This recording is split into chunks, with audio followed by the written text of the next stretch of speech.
What is up, guys? Welcome back to the channel. If you guys new, make sure you give this video a like and of course subscribe because it's trying to grow. First and foremost, let me just say welcome to 2019, and I want to say thank you guys to every single one of you who is continuing to show support through 2019. So today's video is going to be a little bit different. Usually I do vlogs and other stuff, but today this is something that I haven't done for the channel in a very long time. It's going to be a sneaker review. The last time I did one was the Nintendo Vans, I believe. If you want to check that out, it's linked in the description below.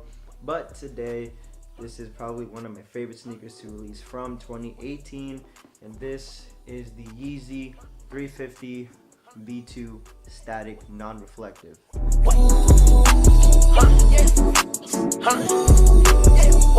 So here it is right here, the Yeezy 350 V2 Static Non-Reflective. And the reason why I say non-reflective is because this sneaker has actually two variants.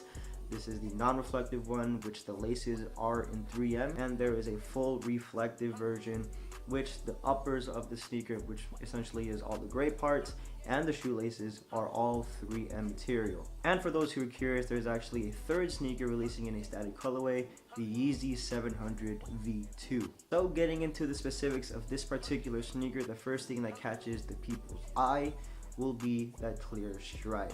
And in my personal opinion, I think the stripe on the static V2 does work really well.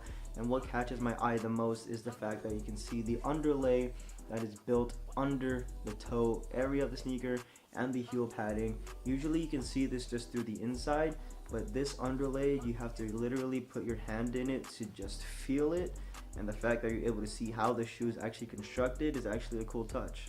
Usually on 350 V2s, there is a stripe that has supplied 350 lettering along the stripe, or if you have a butter, cream, or sesame colorway, it will have no text at all, but there will still be a visible pattern of a stripe. In this instance, Kanye and the Adidas team decided to go for a clear stripe, following the trend of recent times of translucent sneakers following, the off-white Nikes and the Nike React Element 87s and the Undercover collab have all had translucent uppers on their sneakers, which has been the trend lately.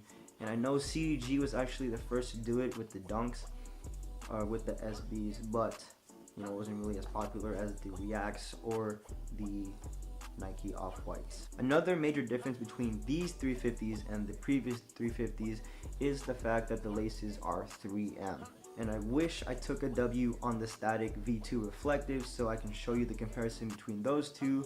But for now, just gonna have to live with the fact that, I took a L, and we're gonna have to live with these static V2 non-reflectives, and at least we're given some hope with these 3M laces. And in my opinion, it is actually a very dope touch. It's sort of like a flex piece, I guess you can say. Like, who else can say that they have a Yeezy 350 V2 that has 3M laces unless you buy custom laces? So those were just some of the differences between the previous 350 V2s and these. Now going into the things that are pretty much the same, you still have the ribbed midsole along the 350 V2 as well as the same outsole with some boost. Obviously the boost is very comfortable. Boost has been around for so long and it's probably one of the most comfortable sneakers, and the 350 V2s are no exception. I did want to take the time before I got into any on feet video to show a comparison. Now these are the Yeezy 350 V2 Sesames, which released on Black Friday, and I just want to show a little quick comparison between the two. So obviously, like I said, if you have a cream, a butter, or these, you won't be able to see the supplied 350 lettering, but you can, however, see a visible pattern of a stripe here. And of course, on the statics, you'll see this clear stripe with the underlay visible. Now, just to get into some little specifics about these Sesames, I don't know if you guys can see it, but if you get it in the right lighting, you'll notice that the supplied 350 lettering is actually going downwards instead of going straight along the stripe. This is something they did recently with this colorway only. Majority of the time, they're usually running across, and that is a very cool touch in my opinion as well. Pretty much it between the two differences, other than the boost outsoles being different. Obviously you have a gum outsole with the Sesames, and you have a cream white outsole with the statics.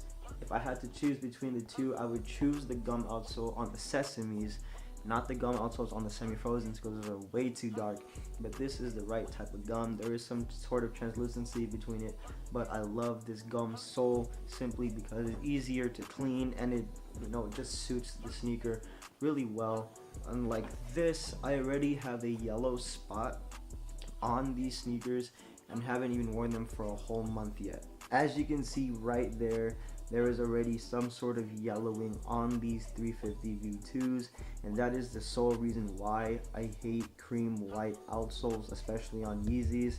Kanye, why did you have to choose to go with this color? But I know it makes sense because, you know, it's a static colorway and the outsole and the midsole just match perfectly, but the fact that it's already yellowing is just very disappointing in my opinion. So if you guys are on the fence about buying Yeezys, or you want to buy your first pair of Yeezys, I highly suggest you go into your local Foot Locker, Champs, Foot Action right now. You can probably still find a pair in your size of the Yeezy 350 V2 Statics, or if you're lucky, or if you want to, you can buy the McChickens, the semi-frozen yellows, or if you're even luckier that your retailer has these, you can possibly buy the Sesames. I highly doubt that they'll have Sesames, but they'll for sure have these Statics. So if you want them right now, go to your local mall and get them while you can, because they will eventually leave the stores.